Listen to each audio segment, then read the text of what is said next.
자, 준비들 되셨나요? 마지막 강의 이제 13강 한번 진행해 보도록 할까요?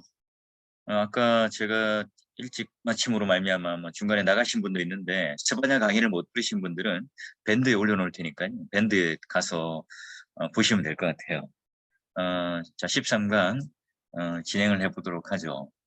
우리가 남은 성경이 뭐가 있죠? 예. 학개스가랴 말라기가 있죠. 예, 이제 대단원의 이제 소설, 이 사실 예언서를 하는데 대선지서와 소선지서를 다 다루는 게 뭐 욕심이 아니었나 싶기도 합니다. 하게 되면 좀 대선지서나 소선지서를 좀 이렇게 나눠서 하든지, 또 나중에 여러분 심화된 뭐 이사야서를 다룬다든지 아니면 뭐 그 에스겔서를 다루다니 또 여러분 선택 과목 중에 또 있기도 할 거예요. 하기도 할 거고. 그리고 나중에 이제 구약을 전공하게 되면 이제 구약 전공하는 분들은 또 거기에 걸맞는 또 심화 과정을 가지고 또 공부를 하게 될 테니까 하셔도 되고, 또 나중에 이제 설교를 하게 되면 설교자로서 이제 또 공부를 열심히 하게 될 겁니다. 자, 여러분 학개스가랴 말라기 한번 들어가 보도록 하는데, 오늘 이제 13강 날짜는 이제 6월 15일로 지금 되어 있고요. 자, 학개스가랴 말라기, 예, 학개 다 이제 포로 후기에 대한 내용이에요. 그러니까 이제 포로로 잡혀간 이후에, 어찌 보면 이제 심판이 되고 난 이후에 가장 불행한 세대 속에 있었던 백성들 또는 선지자이기도 합니다.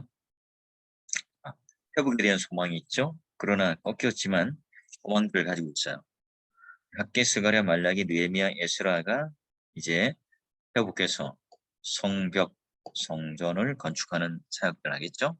자, 그리고 학개는 결국 성전을 짓는 일, 성령께서 함께 하시고 이 다윗 왕조에 대한 회복에 대한 내용을 다루겠죠. 자, 스가랴서는 이제 스가랴의 환상에 대한 내용들을 이야기해요. 그래서 이 환상들을 통해서 메시아 사상을 얘기할 것이고요. 말라기는, 승리는 세귤라의 것이다. 여러분, 세귤라가 뭐예요? 예. 바로 여러분, 그 출애굽기 이제 20장 전에 19장에 보면 나는 너를 나의 소유 삼겠다 할 때 그 헬라가 바로 세귤라예요. 그런데 여러분, 그 세귤라라고 하는 이 단어의 그 의미의 뜻이 이제 소유라고 하는 단어이기 때문에 이게 무슨 물건 아니야? 이런 개념이 되는데, 물건 또는 우리가 가지고 있는 물질이라는 개념이 아니라 왕궁 안에 보물창고가 있는데 그 보물창고 안에 가장 소중한 보물, 그 의미가 뭐냐? 바로 세귤라라는 개념의 의미예요. 하나님께서 이스라엘 백성들을 출애굽에서 바로 하나님의 그런 율법을 주기 직전에 너희들은 누구이냐라고 말할 때 바로 하나님께서 말씀하시는 그 내용의 의미 중에 이제 있는 거예요. 자, 그래서 여러분 세귤라라고 하는 단어 가지고 이렇게 이제 원어인데 뭐라고 해야 되나요? 이렇게 좀 그냥 개념을 이제 이렇게 되어 있어가지고요. 여러분 약간 뭐 오해의 소지가 뭐 있을 수도 있고 하여튼 뭐 그럴 것 같은데요. 예, 그렇게 해서 이제 여러분 좀 이해를 하시면 되겠고요.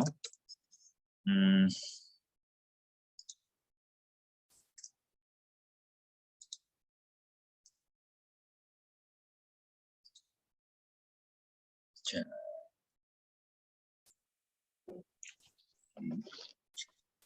연구소에서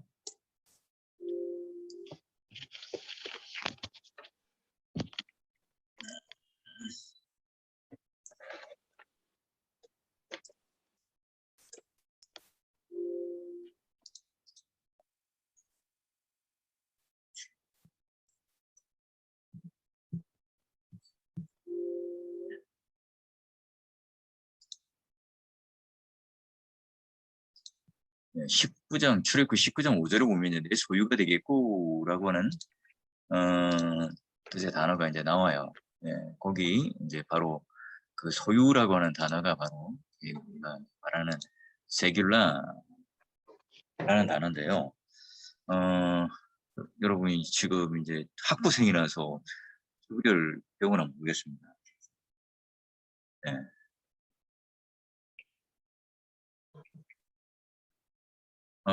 그냥 뭐 대충 이렇게 하시면 되겠고요. 그래서 아까 제가 말한 것처럼 그 개념 보시면서 이렇게 세귤러라는 의미를 이게 지금 이제 깨져가지고 히브리어하고 이제 그다음에 영어 음가가 끼워져서 이렇게 보시면 되겠습니다. 그래서 이렇게 이해할 때 의미를 알 수 있겠고요. 자, 여기도 마찬가지로 이제 거룩한 전사도 하나님께서 어떻게 개입하시는가, 그리고 여호와의 불심, 뭐 의, 신앙 이거 똑같이 이제 비슷하게 나오게 되고요. 그리고 이게 지금 잘못 들어갔군요. 페이지 수. 죄송합니다. 질문과 토의가 앞장께 이제 카피가 되어서 지금 되었군요. 예. 예. 그 질문은 여러분 이제 책 그 뒤에 보면 남아 있는 것으로 대체를 일단 하도록 합시다. 그래서 여러분 어차피 기말고사 안에 이제 던져지는 질문 안에 있을 건데요. 내용 안에 다 포함되니까 그렇게 보도록 하시면 되겠고요. 먼저 이제 포로 후기에 대한 것은 이제 그런 어두운 포로되는 이제 바벨론에 포로되는 어두운 경험도 있지만 구원에 대한 회복에 대한 소원도 있다는 것, 꺾이었으나 되살아나는 소망을 통해서 그들에게 이제 희망, 회복의 빛을 전한다는 거죠. 그래서 다윗 왕에 대한 이 언약이 다시 회복되는 그런 역사를 오늘 우리들에게 알려줍니다. 자, 그래서 이제 포로 후기에 대한 역사적인 어떤 것을 좀 펼쳐보면 고레스 왕, 세스바셀, 스룹바벨, 성전 봉헌, 에스더, 에스라, 느헤미야 이런 인물들이 이런 시대적인 어떤 게 표 따라 이렇게 가요. 선지자들은 학개 스가랴가 초기에, 말라기와 요엘이 끝자락에, 포로 후기에, 우리 아까 그리고 이제 소선지자들 요엘을 미리 봤지만 이쯤에 있고요. 그다음에 이제 페르시아 왕을 보게 되면 고레스 2제, 여러분 다리오, 아에스로, 아닥사스 이런 왕들이 이렇게 펼쳐지고 있습니다. 자, 이런 포로 후기의 어떤 하나의 지도를 보고 여러분 정리하셔서 보실 때 이렇게 확인하시면 되겠고요. 자, 학개, 스가랴, 말라기, 느헤미야, 에스라, 사역 이 자체는 이제 하나님께서 어떻게 해요? 성전을 짓고 성령의 역사가 다시 일어나게 하시고 또 은혜 가운데 하나님께서 그들을 회복, 고토의 땅으로 돌아오게 하고 회복시키는 그 역사를 보여줘요. 그래서 하나님께서 후기 공동체에 대한 선포에 대한 새로운 지평을 열어가는, 그래서 이 시대는 심판의 때가 종말론을 환기하는 것은 구원의 시대의 시작을 따로 분류하기 필요하다. 그러므로 이와 관련하여 하나님이 그리스도의 순환사로 양반의 시대와 천국이 시작되는 시대 둘 다 종말론적이다. 선지자들의 메시지 종말론적인 것들이 바로 그걸 이제 깨닫고 인지한 것은 본질적으로 그걸 이해함에 있어서 시대적 사이에 근본적인 목적들에 대한 그런 모든 것들이 다 일관되고 통일되게 그들은 강조하고 있다 하는 표현을 하고 있고요. 말라기와 에스라와 느헤미야는 부흥의 불길이 꺼져버렸을 때 등장해서 학개와 스가랴는 가르침이 혹시 말씀이 잊어버렸는지 모른다 하는 그런 그들에게 뭘 줘요? 약속의 말씀을 강력하게 증거하는 예언자로서 서게 됩니다. 그래서 에스라, 학개, 스가랴 세대로 올라가는 그런 시대 때에 이제 하나님께서 이제 그 회복을 성취시키는 약속에 대한 그런 내용들을 다루게 되겠죠. 자, 그러면 학계를 한번 가볼까요? 자, 학계라고 하는 단어는 이제 뭐 축제라고 하는 뜻의 의미에 절기라고 하는 의미에 있어요. 그러니까 그 이름이 이제 포로 귀환 후에 축제, 절기, 어떤 좀 희망적인 어떤 내용의 메시지라고 할 수 있겠죠. 그리고 이제 주전 520년 전 포로기간에 성전 재건이 중단되었을 때 스가랴와 동일한 시대에 있고요. 4개의 하나님께 주시는 말씀이 있어요. 첫째, 셋째 신탁은 백성들의 상태, 진단. 두 번째, 네 번째는 종말론적인 신탁. 성전 및 다윗 언약적인 요소들이 강조되고요.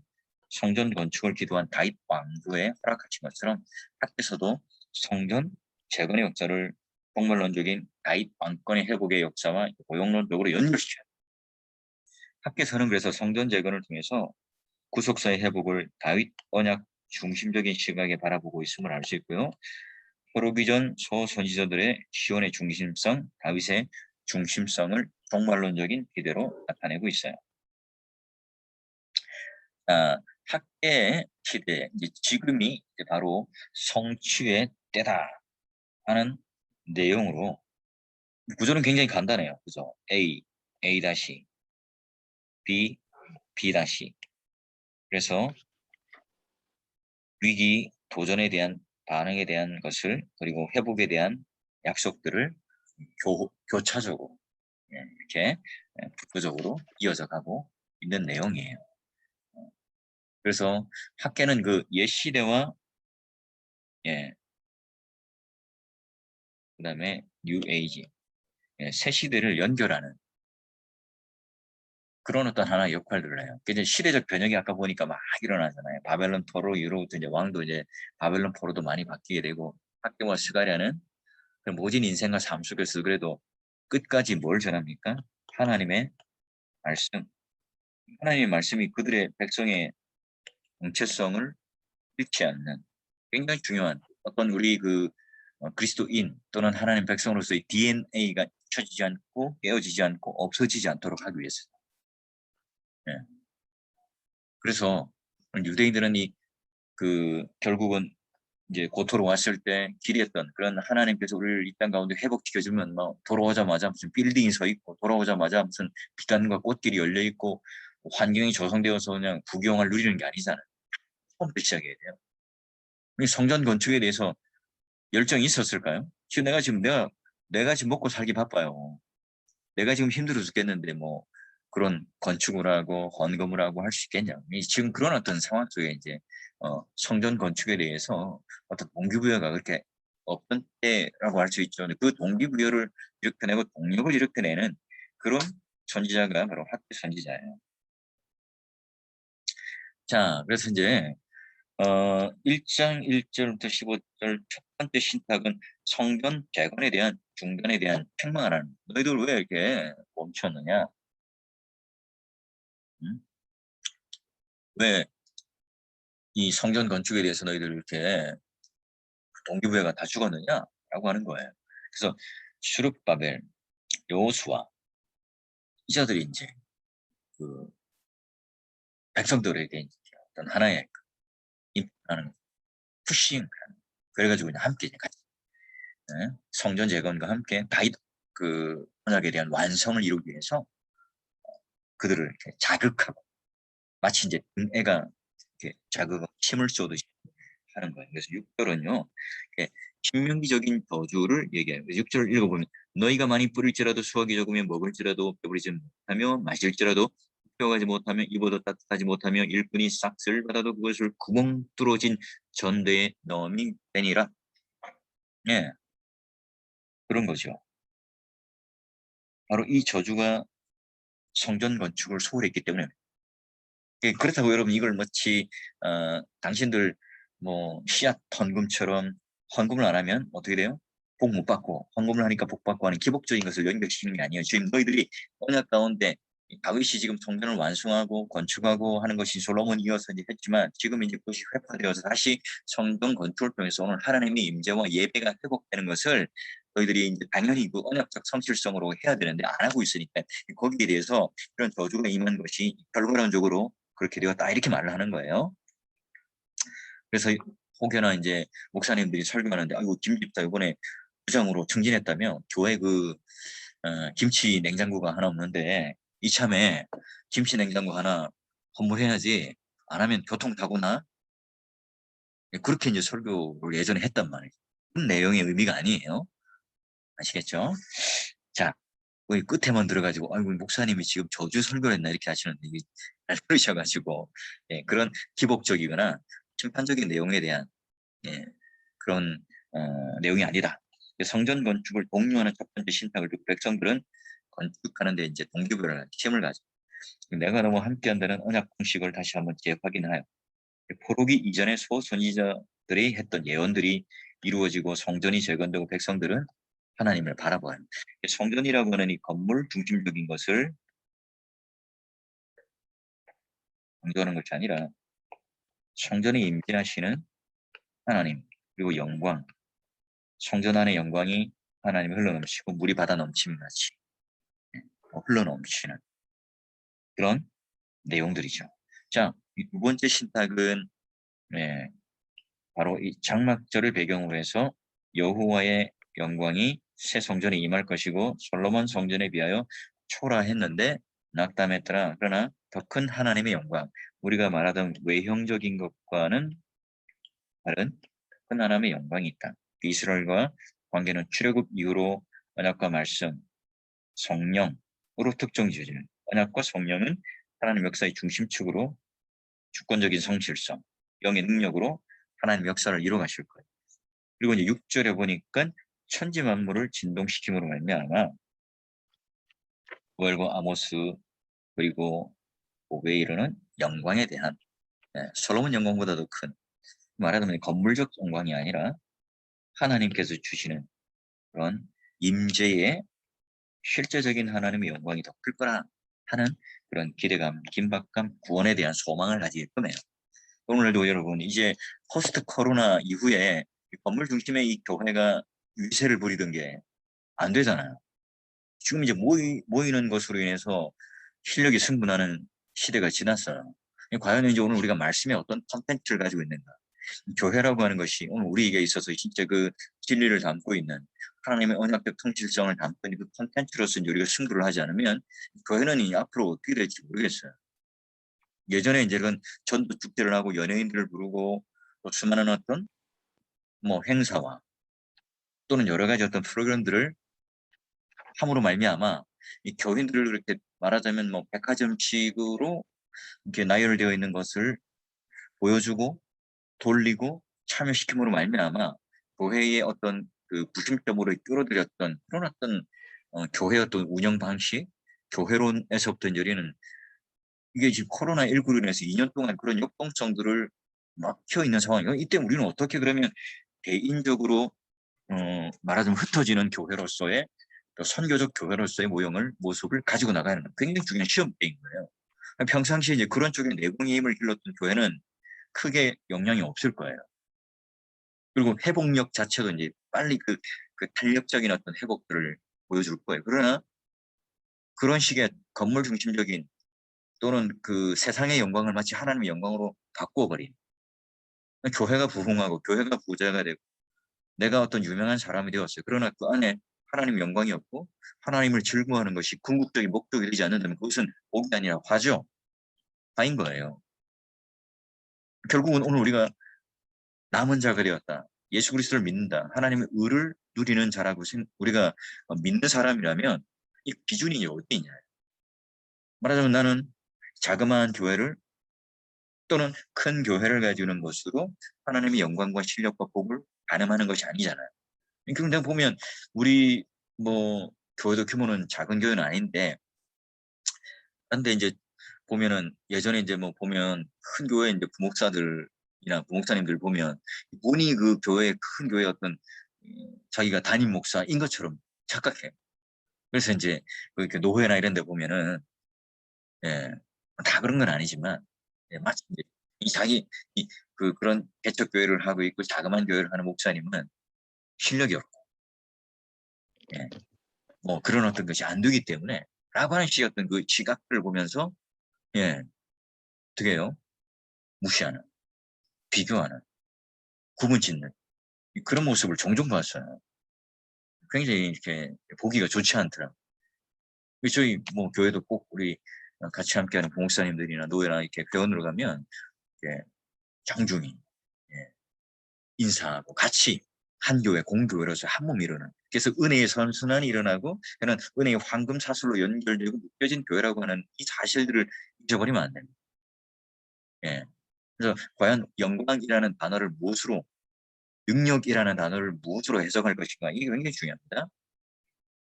자, 네 번째 신탁, 율법에 대한 질문입니다. 하나님, 모두가 이스라엘 백성들이 부정하다는 사실을 말하지만 학계의 두 가지 질문은 이 거룩함은 전염되지 않는데 부정함은 전염된다는 사실로 백성들을 고발해요. 그래서 백성들 전체가 마치 누룩, 잘못된 누룩이 퍼져나가듯 부정한데, 이런 부정함 앞에서 돌이킬 때, 휴부할 때, 회개할 때 복을 주시는 전환점, 바로 성전 건축이다 하는 거죠. 성전 건축은 결국은 종말론적인 회복의 문을 여는 열쇠로 그려지고 있다. 예, 이 건축은 제가 말씀드린 것처럼 건물 중심적인 것을 완성해 나가는 주로의 목적이 아니라 성전 건축에 대한 이 기대감, 또는 이걸 통해서 뭘 한다고요? 바로 하나님의 임재를 기대한다. 자, 네 번째 마지막 신탁, 스룹바벨에게 주신 말씀이 뭐예요? 예, 이거는 총독입니다. 예, 하나님께서 천지를 진동하시고 만국을 심판할 건데 스룹바벨을 하나님의 종으로 세우고 인장반지로, 인장반지는 이제 여러분 아시는 권력을 말하는 거죠.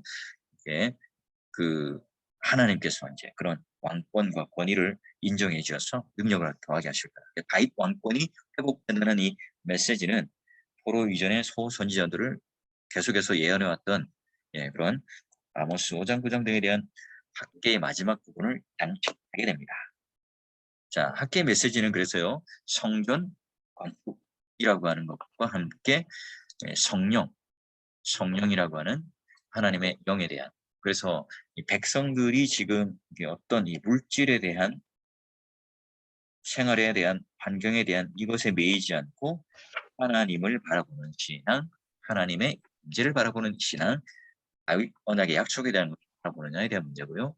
이 공동체가요, 그러면 이걸 어떤 힘으로 가능해요? 여러분, 내가 지금 너무나 하루하루살이가 버거워요. 힘들어요.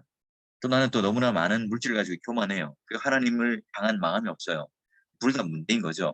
근데 그때 여러분, 성령 하나님의 임재는 그 이스라엘 나라가 하나님 왕국에 계속되어지는 남은 자 가운데 포로 후기에 우리가 이 땅을 살아가는 하나님 임재와 축복과 혜택을 누리는 최종적인 완성이 과연 무엇인가에 대한, 이것을 성령 하나님께서 언약의 말씀을 통해서 깨닫게 하는, 그 약속에 대한, 미래에 대한 성취에 대한 것을 자극하는 역할로서 성령 하나님께서 역사하시는 거예요.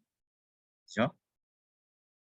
네, 그런 표징과 실제들이 바로 성전, 성령이고 스룹바벨이라고 하는 지도자를 통해서 하나님 왕국과 창조의 세계에 대한, 메시아 왕국에 대한 예표를 오늘 우리들에게 확인시켜주고 보여줍니다.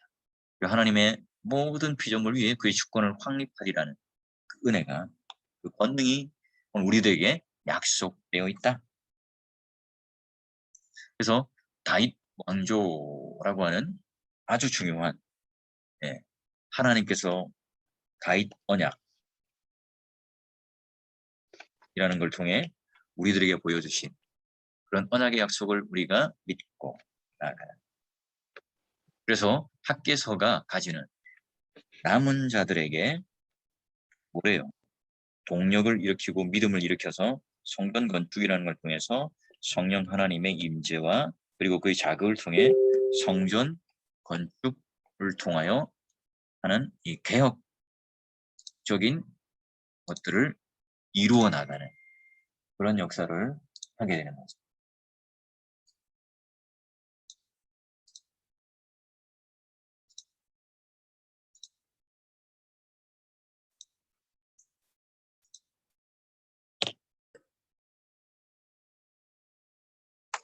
자, 그리고 이제 이어서 학계의 신학적 메시지를 보게 되면요, 성전 재건과 연관되어 다윗 언약의 회복을 종말론적으로, 예, 오늘 우리들에게 기대하고 있어요.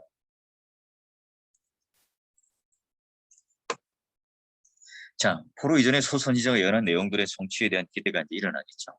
학계서의 메시지는요, 스갈의 메시지와 비교하여서 같이 한번 이해해 보시면 되겠고요. 성전이라고 하는 국물론적 예언과 스룹바벨 지도자에 대한 이 예언은 바로 예수 그리스도께서 이 땅에 오시면서 성전, 건물이었던 성전이 예수 그리스도의 몸으로서의 거룩한 힘으로써 변화되겠죠.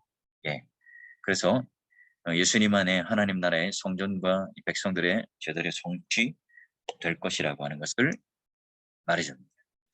자, 이제 스가랴를 볼까요? 스가랴는 좀 내용이 좀 길죠. 스가랴 시대 배경은 학계 시대와 동일하고요.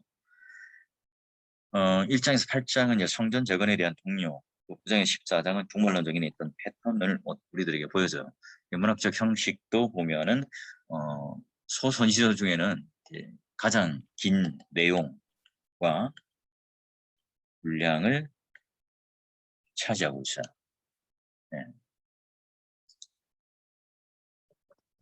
그래서 첫 그 8장은 이제 표기공식이 공통 주제가 바로 이제 성전과 도성에 대한 재건으로 이제 이루어져 있고요. 스가랴는 이사야, 예레미야, 에스겔 회복에 대한 신학적인 어떤 반성과 함께 바로 왕국의 도래에 대한 내용의 이야기를 담고 있습니다. 자, 그리고 이제 구조를 보게 되면 내용이 길기 때문에 굉장히 복잡하죠. 자, 그래서 보세요. 여러 가지 이제 소론부터 8가지 환상들, 그리고 쭉 이렇게 A, B, B, C, C,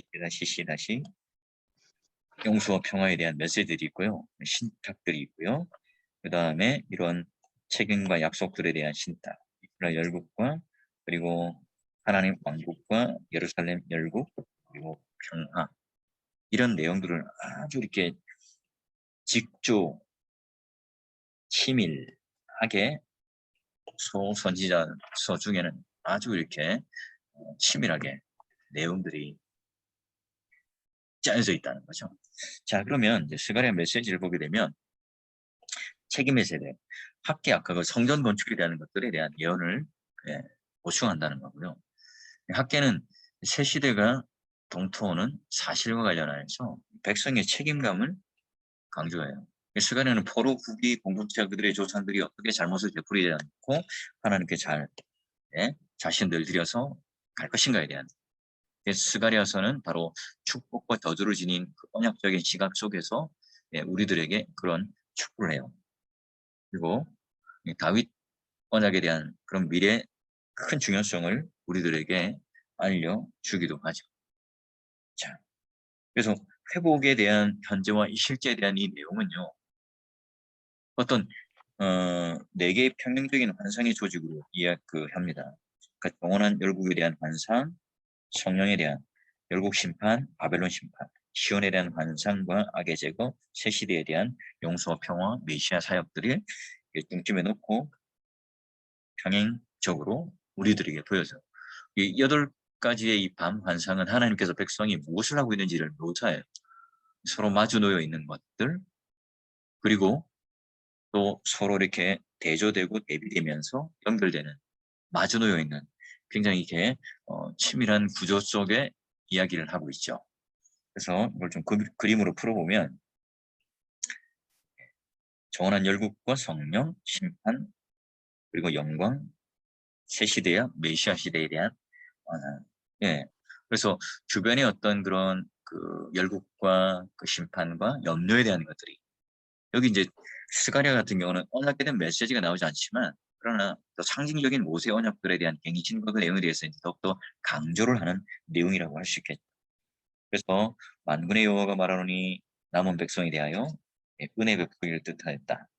확한 데가 이런 데가 친히 소망을 품고 갇혔던 자들이 바로 내가 내게 갖고 심판할 것이다.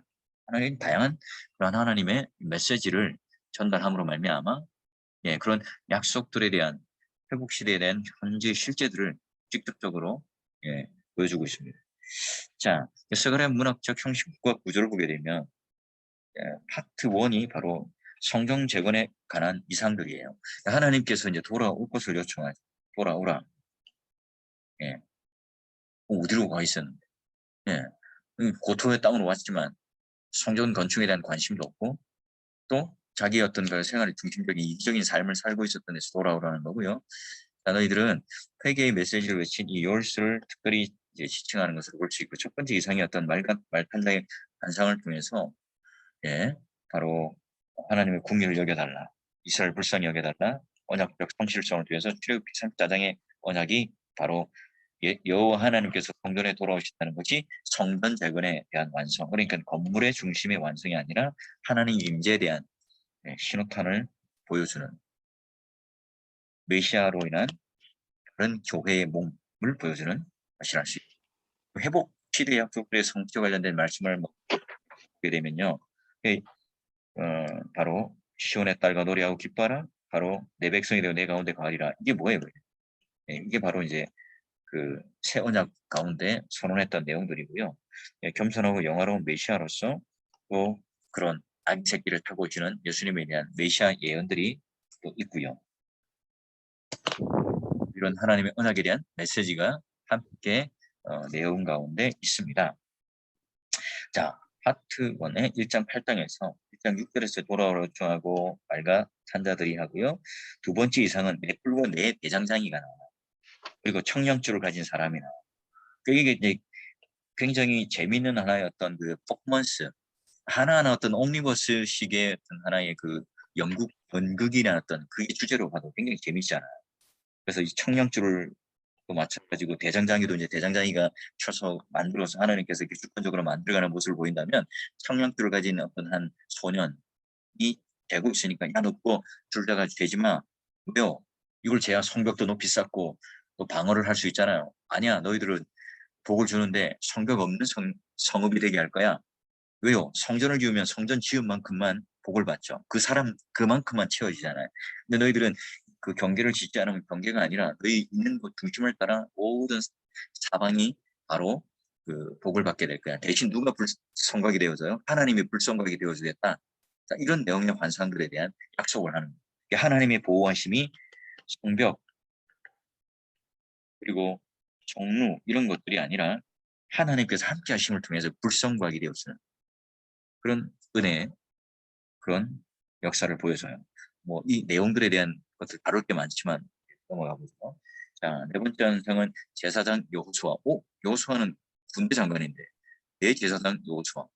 그러니까 지금 이제 그런 대제사장적 역할과 함께 군대 장관으로서 역할들을 가지는 그런 어떤 여호수아.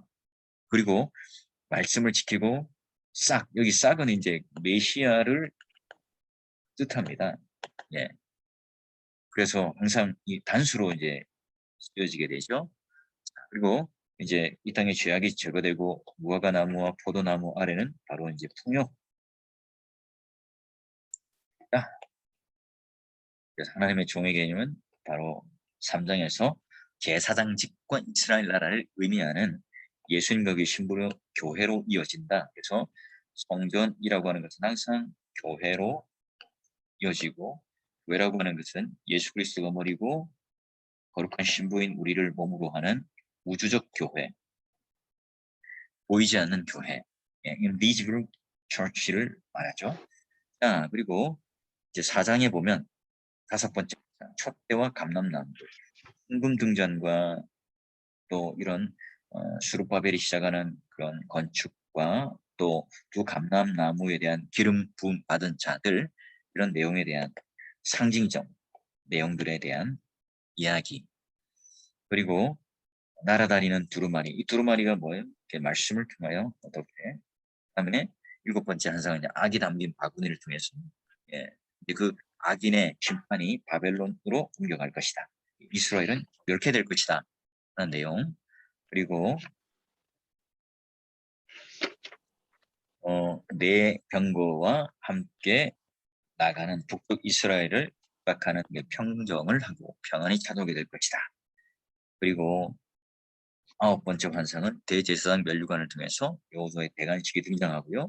바로 그 멸류관을 여호수아가 씌우게 하고 여호수아는 싹 관계는 바로 예표하는 그 존재여서 나누어 쓰게 되는 결국은 싹이 성전의 스룹바벨 건축 중이었던 성전이 아니라 종말론적인 성전을 의미한다. 그래서 그 당시 있던 여호수아가 주인공이 아니라 결론적으로 이제 대제사장인 그런 예수 그리스도를 의미하는 것으로 간다는 거죠.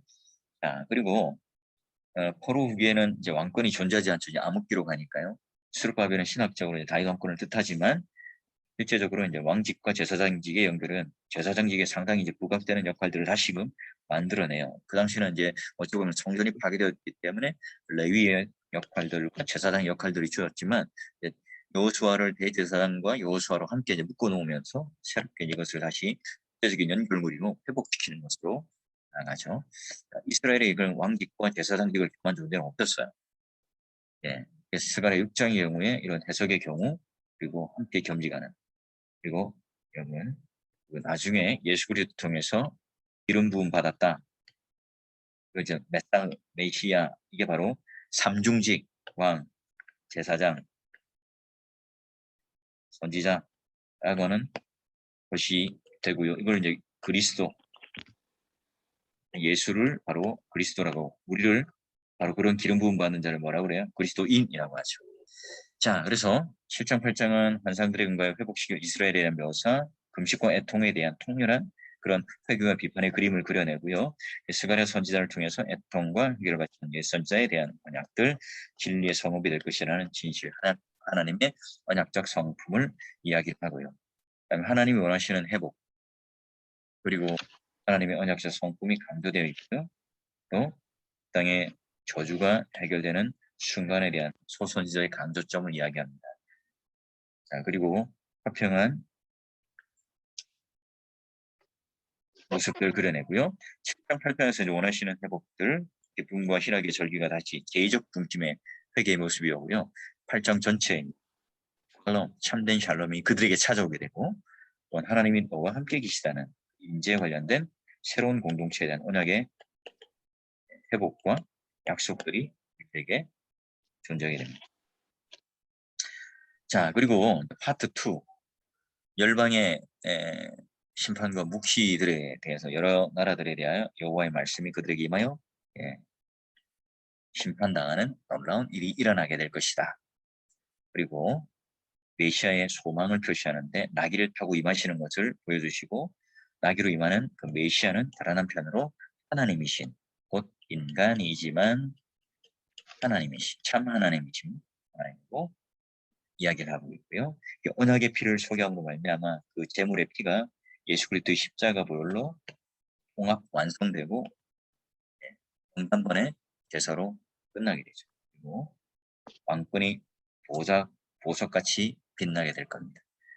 1장에 회복을 말합니다. 1절의 비는 바로 이른 비와 늦은 비가 내림으로 말미암아 그 말랐던 그 대지의 생명을 다시 한번 하나님께서 허락하시는 놀라운 은혜를 보여주시는 장면이죠.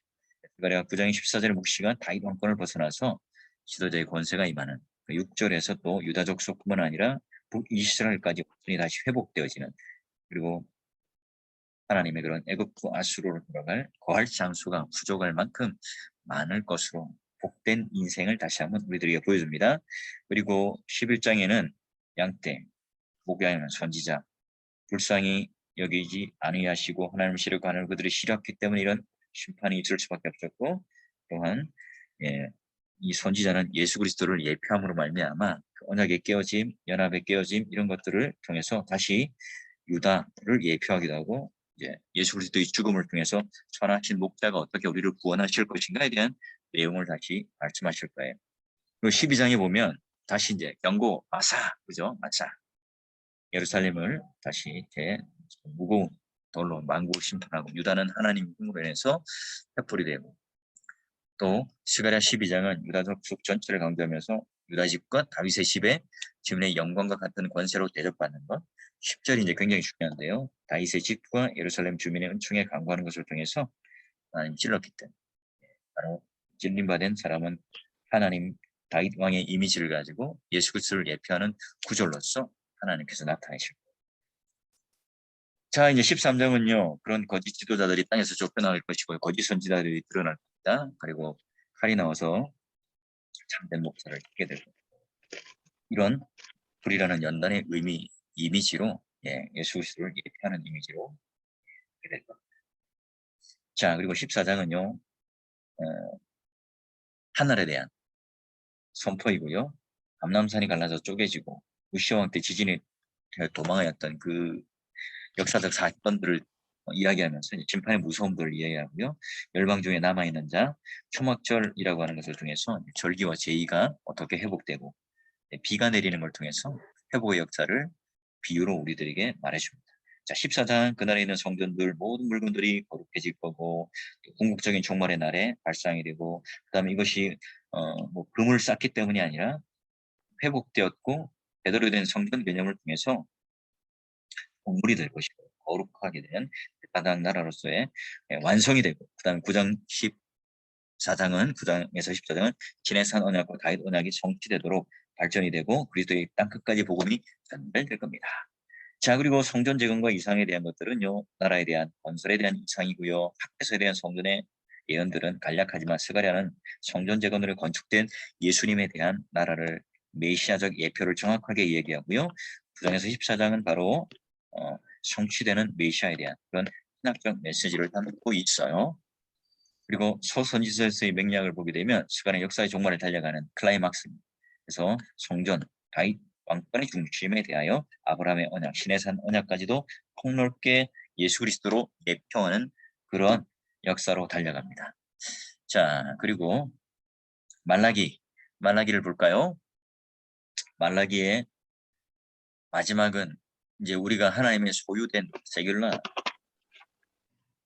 소유 이 결국 중요한다. 그래서 성전 재건과 에스라 느헤미야 그리고 개혁 이란이 타락전의 상태를 이스라엘 공동체가 타락한 시기를 다시 한번 반영하면서 하나님의 그런 놀라운 그 묵시 문화로서 이제 암흑기에 들어가기 전에 세례 요한과 함께 연결되어지는 신약의 시대를 열어가는 마지막 경첩의 역할을 하는 게 말라기잖아요. 그렇게 됩니다. 그래서 하나님의 사자 언약의 개념과 위치가 같고요. 그래서 호세아가 언약갱신을 통해서 말하는 것과 이렇게 연결되는 언약갱신을 통해서 언약갱신으로 마치고 구약과 신약을 열어가는 하나의 경첩 역할을 하게 될 겁니다. 자, 문학적 형식과 구조를 살펴보게 된다면 이것도 토론 형식의 어떤 예언의 말이에요. 하박국서와 비슷하게요. 토론 형식으로 이루어집니다. 자, 그리고 이제 구조를 살펴보게 되면 6개의 토론 형식. 뭐 토론이라고 하는 것은 이제 뭐 바로 주제를 가지고 서로 주고받는 것을 통해서 이야기를 하는데 바로 이런 또 구조. 하나님 백성에 대한 사랑, 하나님의 백성들의 사랑, 사랑을 호소, 숨길 것을 호소, 불신자들 심판, 결국은 심판의 날에 모세와 엘리야라고 하는 인물적 예표를 통해서 하죠. 자, 그 말라기의 메시지를 보게 되면요, 여호와는 아버지고 왕이다. 그래서 여러분 우리가 사도신경이나 주기도문을 외울 때 하늘에 계신 우리 아버지여, 네. 그러니까 하나님이라고 하는 개념, 아버지라고 하는 개념이 어찌 보면 이게 상극의 개념이지만 아버지며 왕이시라는 이 개념을 말라기 메시지 안에 통합을 합니다. 예, 그래서 하나님은 전능하신 하나님이고 모든 것을 창조하신 구원의 하나님이기도 하지만 나와 관계성이 있는 가까운 아버지로서의 하나님이에요. 예. 그래서 여호와는 그의 사랑이 있고 공의로워요. 공의롭다 하는 것이 이제 왕으로서의 역할들을 한다면 사랑이라고 하는 것은 아버지의 역할들을 하겠죠. 그럼 우리 아들들은 이렇게 막 집에 오면 신발부터 막 집어 던져요. 그럼 제 구두 위에다가 신발이 딱 떨어지거든요. 그걸 개의치 않죠. 아빠니. 근데 제 목양실에 딱 있는데 진짜 구두를 딱 놓는데 우리 성도들이 올 때 제 구두 위에다가 막 집어 던지고 벗어놓을까요? 그렇지 않겠죠. 왜 그래요?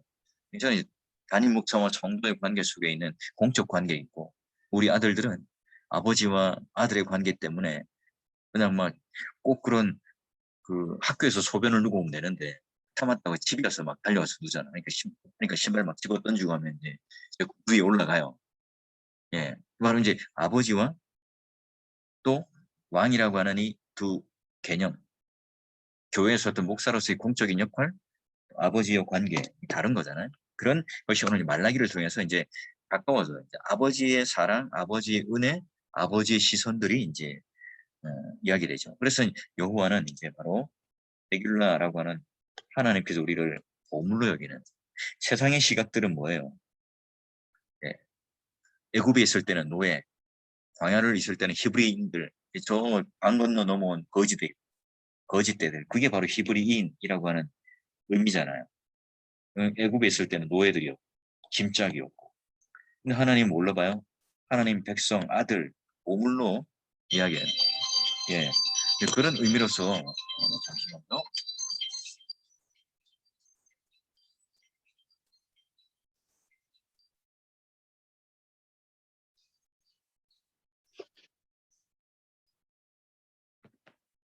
자, 그래서 여호와는 축복과 심판에 있어서 거룩한 전사가 됩니다. 자, 그 개념의 이미지, 하나님은 이제 하나님을 그런 신학적이고 먼 그런 하나님으로뿐만 아니라 자녀로서 내가 이제 하나님과의 관계를 가지면 또 자녀로서 이제 아버지를 공경해야 하는 그런 더 깊은 의미 속에서의 관계 속에서 이어지는 물론 은혜가 있겠죠. 그런 것들이 이제 한 걸음 더 나아가고요. 우리가 신약에 가면 주기도문으로 또는 사도신경으로 고백하는 하나님의 또는 하늘 아버지로서의 영광과 또 우리의 관계성을 함께 이제 말라기서에서는 설명하고 소개합니다.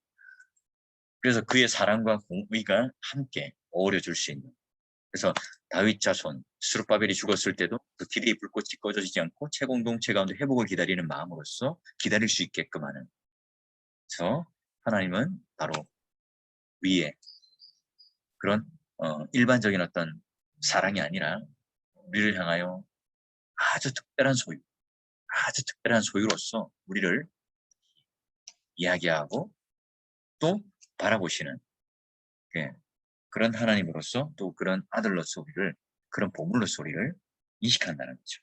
자, 말라기서의 문학적 구조를 보면 하나님께서 말씀하시고 반박하시고 설명하시는 구조로 계속 이어져 갑니다. 첫 번째 논쟁은 하나님의 사랑에 대한 논쟁이죠. 하나님은 내가 너를 사랑하는데, 말라기는 말하죠. 하나님 문제 우리를 사랑했습니까? 그래서 이제 에서는 버리고 야곱은 선택했다. 이게 이제 바로 굉장히 중요한, 그 뭐 누구를 사랑하고 누구를 미워했다 이 말이 아니라 하나님의 이제 선택, 예정, 형에 대한 말을 하는 거예요. 시간이 길면 좀 여기에 대해서 얘기를 해야 되겠는데요. 시간이 좀 없기 때문에, 예, 그 부분, 그 사랑과 미움에 대한 정서적 감정을 말하는 것이 아니라 작동과 선택이 관련된 얘기입니다. 자, 그리고요, 이제 두 번째 논쟁은 언약이 파괴되고 레이 언약이 깨지는 관계성 파괴에 대해서 얘기합니다. 그래서 너희들이 아버지를 공경하듯 다시 너희도 나를 공경해야 되는데 공경하지 않느냐? 아니 우리 언제 주님을 멸치했습니까? 넌 나와 언약을 포기했다. 제사장들이 지적하자. 너희들이 제사를 드리는데 제대로 제사를 드리지 않고 너희들이 최선을 다하여 오늘 제사를 드리는 것이 아니라 흠 있는 재물을 통해서 너희들이 지금 내가 못 볼 것 같지만 마치 밥상을 차렸지만 그 위에다가 된장 대신 똥을, 또 먹을 그런 맛있는 고기 대신 쓰레기를 올려놓고 그걸 맛있는 음식이라 차려놓고 제사를 드리지 않았느냐. 너희들이 눈먼 그런 짐승, 흠 있는 재물들을 가지고 그 제사를 드리고 너희들은 좋은 것은 너희들이 취한 것으로 이익을 취한 것 아니냐. 제사장들에 대한 그런 뭐예요? 심판들을 하는 거예요. 그래서 말라기는 그 예배가 무너져 있는 그 제사장들의 어떤 역할들이 무너져 있는 것을 두 번째 논쟁에 고발합니다. 제사장들이 정죄당하는 이유가 바로 지도자들이었기 때문에 그들로 인해서 말씀이 나타나고 그들을 통해서 정화가 일어나고 그들을 통해서 하나님을 바라볼 수 있는 예루살렘 전체 성전 개념이 온 피조 세계로 확대되는 그 역할들을 누가 해요? 제사장들이 해야 되는 거예요. 못하고 있는 거죠. 이 성도들이요. 왜 상처받죠? 그렇게 말을 잘하고 설교를 유창하게 하고 능력 있게 역사를 하고 사역들을 하지만 가까이서 볼 때 그런 오늘 하나님께 제대로 드려지는 예배나 또 인격적인 어떤 그런 흠이나 제대로 하나님께서 말하는 이 언약이 파괴되지 않은 레이인으로서의 어떤 제대로 된 어떤 참김들이 없을 때 뭐예요? 이 교회가 이제 분열이 일어나고 상처가 일어나고 마음의 어려움과 그런 문제가 일어나는 거죠. 자, 그리고 본격적으로는 언약 파괴에 대한 설명을 하는데 이 제사장들이 복을 화로 바꿔버립니다. 레위라는 것은 사실 레위 지파 전체를 뜻하고 제사장을 뜻하고 우리가 일반적으로 예배를 드리는 모든 사람들을 예표한다고 할 수 있겠죠. 그래서 레위 역할은 두 가지. 첫째 제사를 드려서 이스라엘의 거룩함, 율법을 가르쳐서 하나님과 동행하게 하는 그런 역할들을 하는 것이 바로 레위인의 역할들이었고 제사장들의 역할들이었고 또 선지자 역할들이었죠. 그래서 스가랴 3장에 우리가 대제사장 요수아라고 하는 제사장과 함께 그가 지도자였지만 그 역할들이 함께 부여되는 것처럼 이런 레위인들은요 메신저가 되는 거예요. 메신저. 근데 메신저가 그 레위 역할로서 그 말로서 삶으로서 제대로 된 메신저를 역할을 못해요. 그래서 그게 뭐예요? 이제 제사를 제대로 집내고 드리지 못함으로 말미암아 범죄하게 되는. 오늘날 우리는 한국 교회가 예배라고 하는 예전이라고 하는 것이 얼마나 성경과 멀어져 있는지를 다시 한번 돌아봐야 돼요. 우리가 아무리 열심히 예배를 잘 드렸고 내가 감동적인 예배를 드렸다지만 그 정서적인 어떤 감동이 하나님께서 원하시는 기뻐하시는 그런 예배로서의 완성이 맞느냐 평가해 봐야 되는 거예요. 자, 그리고 여호와의 사자, 내 사자라는 것이 연결됨으로 말미암아 그 진짜 사자가 오신다는 거예요. 자, 그리고 세 번째 논쟁은 언약하게 관련된 내용이고요. 그리고 소선지 전체 언약적 성취성에 대한 아내와 결혼이라고 하는 것을 통해서 거룩한 신부가 있는데 왜 거룩한 신부가 돼요? 신랑이 거룩하니까. 신부가 잘 꾸미고 신부가 뭔가 잘해서가 아니라 저 어디 시골에 있는 처자를 잘 씻기고 거지 같은 그리고 사생아였던 그에게 왕비의 옷을 입히고 신부의 옷을 입혀서 거룩한 신랑 앞에 서게 하니까 어떻게 되는 거예요? 거룩한 신부가 되는 거예요. 근데 너는 이방 여인들과 결혼해. 바람을 피워요. 결혼식 날 도망가 버려요.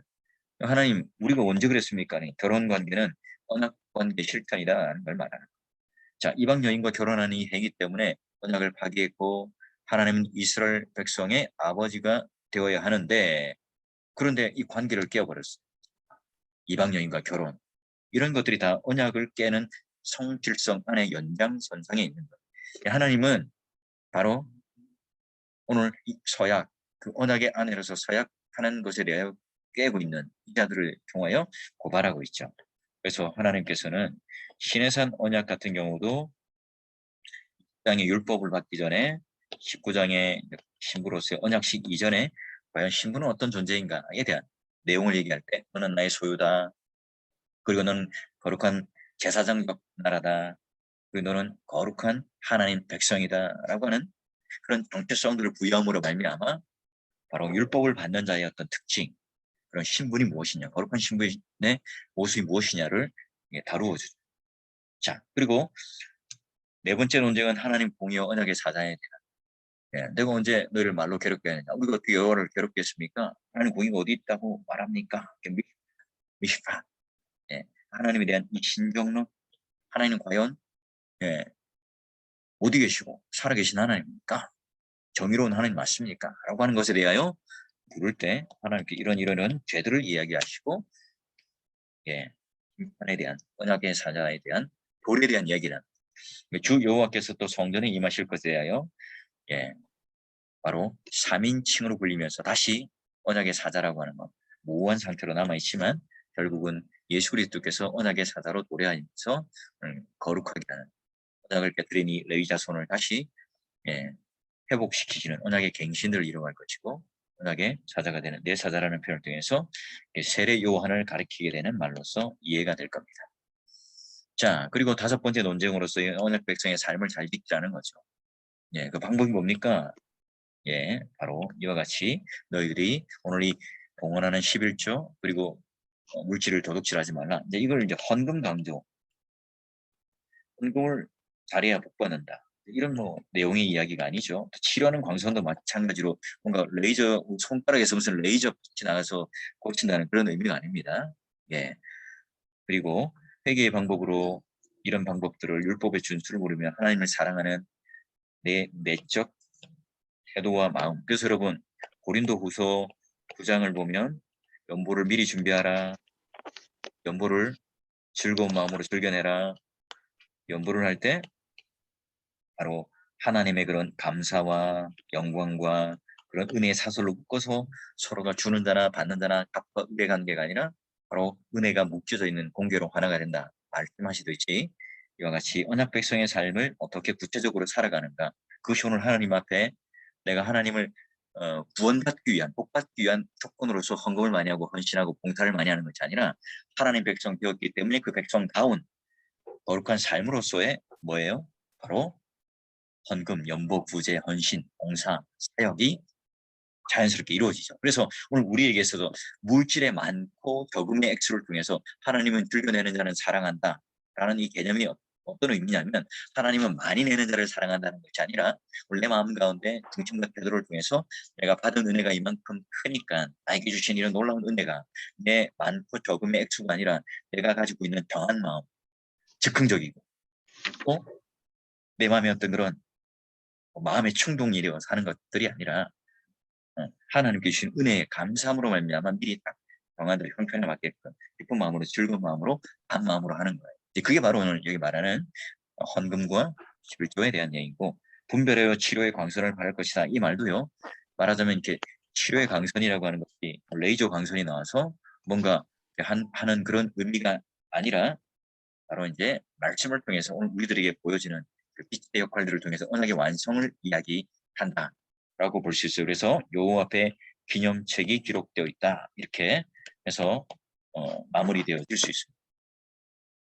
자, 그리고 특별한 소유로 하나님께서 삼으시고 출애굽기 19장 5절에서 6절까지 하는 그리고 이런 하나님의 언약과 성실성에 대한 언약이 회복되어지고 치료하는 광선을 통해서 그들이 회복되어지는데 바로 말씀이라고 하는 능력과 은혜가 빛으로 쏘는 우리가 성령의 역사를 통해서 우리가 깨닫지 못했던 하나님의 말씀이 깨달아지고 우리의 심령이 다시 한번 하나님 앞에 새로워지는 것을 말하겠죠.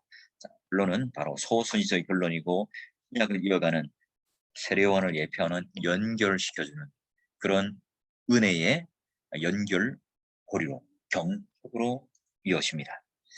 자, 그래서 엘리야 역할은 아버지의 마음을 자녀에게로 돌이키는 이 히브리어를 굉장히 중요한 또 주제이기도 합니다. 신이 오늘 이 땅에 치료하시고 또 하나님께서 변화산에 오르시는 엘리야에게 나타나셨던 것처럼 그런 정치가 우리에게 일어나게 될 것이에요.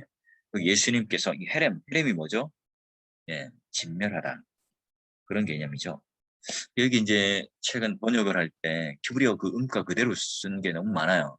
여러분 이제 읽으실 때 이게 낯선 단어들이 나오면 이게 히브리어 원어구나 이렇게 좀 생각하고 찾아보시면 될 거예요. 이 책을 읽는데 이제 번역을 하는데 친절하지 않아요. 이제 이걸 요즘에 이제 번역들은 한글 번역을 하고 원어를 하든지 뭐 영어 음가를 하든지 이런 식으로 되어 있는데 그렇게 안 되어 있는 경우들이 많이 있더라고요. 그래서 책을 읽으실 때 혹시나 그런 것들이 있으면 과감하게 구약을 전공한 교수님들한테 물어보시든지 아니면 히브리어를 원어를 찾아보시면 됩니다.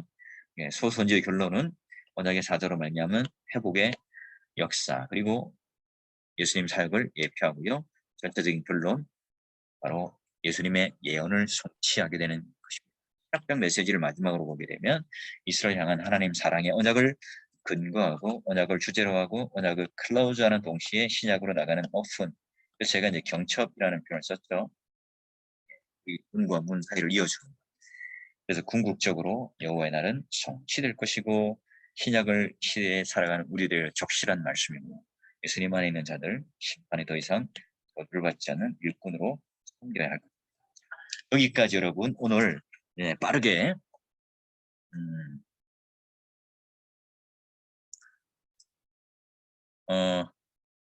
넘어왔습니다. 자, 여기까지 이제 13강까지 마치게 되었고요. 간단하게 질문 한두 가지만 받고 마치도록 할까요? 지금 장례를 나눠서 장례를 지금 이제 뒤로 좀 밀어놨는데요. 오늘 너무 빨리 지나가서 잘 이해가 되셨는지 모르겠습니다. 질문 있으신 분 있나요? 질문이 없으면 다음 주에 미뤄서 하셔도 됩니다. 질문이 없는 경우는 첫 번째는 이제 강의가 너무 좋았거나 두 번째는 이제 빨리 맞춰달라는 두 가지 의미가 있죠. 자, 그러면 오늘 여기까지 하고요. 여러분 혹시 이제 질문 있으시면 다음 주에 한 번 더 이제 우리가 기말고사를 제가 이제 내면서 줌 미팅을 한번 마지막 남아 있잖아요. 그때 한번 마지막 오늘 했던 강의 내용에 대한 질문이 있으시면 그때 질문하시면 제가 거기에 따라 질문을 좀 가볍게 답변을 하고 문제를 내고 그날 당일 12시까지 이제 내주시면 제가 채점을 빨리 할 수 있을 거예요. 그러니까 빨리 성적을 입력하고 여러분 학사 일정에 서로가 해가 가지 않도록 할 수 있겠죠. 자, 그러면 오늘 너무 수고하셨고요. 원래는 이제 다음 득점말고사 치고 보강도 좀 몇 번 해서 이제 가야 되는데 혹시나 이제 뭐 방학도 있고 여러 가지 또 바쁜 분들이 있기 때문에 강의를 좀 더 적으로 몰아서 한 부분이 있습니다. 그래서 하게 되었고요. 그 이제 다음번에도 이제 선지서를 제가 이제 지금 한 5학기, 6학기째 하는데 매 과목이 매번 달라져요. 그래서 강의안을 만들 수가 없어요. 하면서 만들어 가니까 그 이제 강의안을 만들어서 다음번에 이제 선지서를 하게 되면 그 강의안으로 이제 제가 이제 만들어 놓은 걸 가지고 학생들에게 강의안을 좀 줄 수 있는데 매주마다 이제 이거를 저도 준비를 해야 되니까 여러분들에게 가르치기 위해서 왜냐면 그냥 이렇게 할 수 있는데 이렇게 줌으로 해서 이제 영상으로 띄워서 뭘 해야 되니까 그냥 이렇게 칠판을 적으면서 간단하게 하면 될 것 같은데 지금 이렇게 해야 되니까 굉장히 이제 에너지도 소모가 되기도 하고 이게 이제 한 학기 끝나면 강연이 만들어지는데 또 다음 학기 또 무슨 강의를 할지 몰라가지고요. 혹시나 이제 제가 학부를 또 계속 강의를 하게 되면 여러분 만날 수 있으면 또 만날 수 있는 기회가 될 수 있도록 하겠고요. 예, 또 질문 있으시면 다음부터 하시면 되겠고 오늘 여기까지 여러분 수고 많이 하셨고 예 그리고 다음 주 시간에 보고 기말고사 여러분의 문제를 내어드릴 테니까 여러분 그냥 이름만 내시는 분들이 있는데 제가 말했던 것처럼 그 번호 그리고 자기 학번 이름 하고 주시면 제가 그 폴더에 좀 정리해가지고 좀 여러분 그 냈던 과정을 묶어서 좀 한꺼번에 볼 수 있도록 편할 것 같아요. 다시 한번 내가 카톡에다 설명할 테니까 그렇게 하시면 되겠습니다. 여러분 오늘 수고하셨고 다음 주에 또 얼굴 뵙도록 하겠습니다. 여러분 손 흔들면서 안녕하면서 인사할까요? 오늘 강의가 너무 빨랐다면 밴드 올릴 테니까 밴드를 보고 확인하세요. 네, 감사합니다. 고맙습니다. 네, 수고했습니다. 네네. 감사합니다. 네. 감사합니다.